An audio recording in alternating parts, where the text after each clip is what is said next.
Morning பிரேக்ஃபாஸ்ட்டுக்கு ரொம்ப healthy and டேஸ்டியான ராகி புட்டு தாங்க பண்ணியிருந்தேன். டேஸ்ட் ரொம்ப எக்ஸலண்ட்டாக வந்திருந்தது. எங்கள் வீட்டில் எல்லாருமே புட்டு பிரியர்கள். அதனால மார்னிங் பிரேக்ஃபாஸ்ட்டுக்கே நம்ம ஹை ஃபுட்ஸோட ஸ்ப்ரவுட்டட் ராகி ஃப்ளோரை வச்சு தான் செஞ்சுருந்தேன். மார்னிங் பிரேக்ஃபாஸ்ட்டுக்கே நம்ம ஸ்ப்ரவுட்டட் ராகி எல்லாம் கொடுக்கும்போது குழந்தைங்களுக்கு நமக்கு எல்லாமே கால்சியம் அயன் அப்சார்ப்ஷன்லாம் ரொம்ப நல்லாயிருக்கும். எங்கள் வீட்டில் நாங்கள் 3 பேர், நானும் என்னோட 2 டாட்டர்ஸோ 200 கிராம் அளவுக்கு மாவு எடுத்திருக்கேன். இதை ஒரு பவுலில் போட்டுட்டு தேவையான அளவு சால்ட் போட்டுட்டு ரொம்ப தண்ணி ஊற்றிடக்கூடாது. தண்ணி தெளித்து பிசையணும். நீங்கள் சப்பாத்தி பிசைகிற மாதிரி மொத்தமாக ஊற்றி விட்டுறாதீங்க. இந்த மாதிரி பிசைஞ்சிட்டே இருக்கும்போது பார்த்தீங்கன்னா இந்த மாதிரி மணல் மாதிரி ஃபார்ம் ஆகும். நீங்கள் கையில் எடுத்து பிடிச்சி பார்த்தீங்கன்னா குழக்கட்டை மாதிரி உங்களுக்கு ஃபார்ம் ஆகும். நடுவில் ப்ரெஸ் பண்ணால் அந்த மாவு உதிர்ந்துடும். ஸோ இதுதான் இதனோட பதம். ரொம்ப தண்ணி ஊற்றிடாதீங்க. மணல் மாதிரி ஃபார்ம் ஆனோன்னா டேரெக்டாக இன்றைக்கி நான் புட்டு ஸ்டீமரில் சின்னத்தில் எப்படி செய்யணும்னா காட்ட போகிறேன். அடியில் தேங்காய், நடுவில் போட்டு மறுபடியும் மேலே தேங்காய்.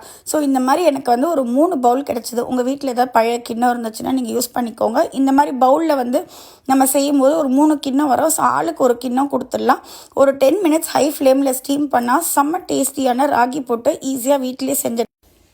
நிறைய பேர் எங்ககிட்ட புட்டு குழாய் இல்லை, அதனால தாங்க புட்டு வாங்குறதும் இல்லை செய்கிறதும் இல்லை அப்படின்றாங்க. பட் வீட்டில் இருக்க பழைய கிண்ணத்துலேயே ஈஸியாக செஞ்சிடலாம்.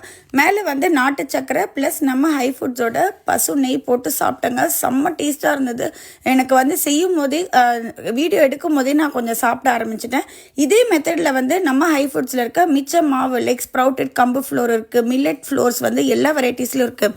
ரெட் ஜோவர் ஃப்ளோர், திணை மாவு, அதுக்கப்புறம் குதிரைவாளி, கம்பு மாவு, இந்த மாதிரி ஸ்ப்ரவுட்டட் கம்பு இருக்குது. ஸோ அதே மாதிரி எல்லா வெரைட்டிஸ் ஆஃப் மில்லட் ஃப்ளோர்ஸ்லையும் நீங்கள் இதை செய்யலாம். நம்ம ஹை ஃபுட்ஸில் விற்கிற எல்லா சத்து மாவுலையும் நீங்கள் இதே மெத்தடில் புட்டு செஞ்சிங்கன்னா சூப்பராக இருக்கும்.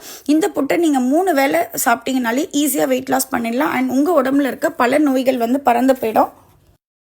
நெக்ஸ்ட்டு இன்றைக்கி என்ன லஞ்சுக்கு பேக் பண்ணியிருந்தேன் அப்படின்னு பார்த்தீங்கன்னா ருமாலி ரொட்டிஸ் தாங்க கொடுத்துருந்தேன். இது மைதாவில் செய்கிறது தான், ஆயில் இல்லாமல் செய்வாங்க.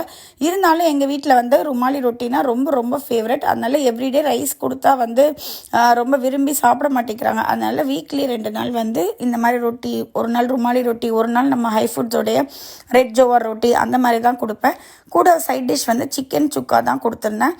ஏன்னா மார்னிங் பிரேக்ஃபாஸ்ட்டுக்கே நம்ம எல்லாமே ஃபைபர் எல்லாமே டயட்டில் ஆட் பண்ணிட்டோம். அதனால் ஸோ நம்மளுடைய ரெசிபீஸ்லாம் உங்களுக்கு பிடிச்சிருந்தது அப்படின்னா நம்ம சேனலை இப்போவே சப்ஸ்கிரைப் பண்ணுங்கள். கூடவே நம்மளுடைய இன்ஸ்டாகிராம் பேஜை ஃபாலோ பண்ணிவிடுங்க.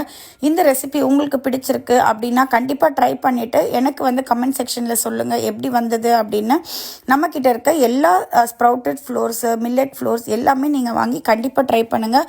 3 வேளை இந்த மில்லட்ஸ் எல்லாமே சாப்பிட்டாலே உங்களுக்கு பல நோய்கள், உங்கள் உடல் உபாதைகள் பறந்து போகிறத நீங்கள் கண்கூடாக பார்ப்பீங்க. நம்ம ப்ராடக்ட்ஸ் எல்லாம் வேணும்னா வாட்ஸ்அப்லேயும் ஆர்டர் பண்ணிக்கலாம், வெப்சைட்லேயும் ஆர்டர் பண்ணிக்கலாம். Thank you so much.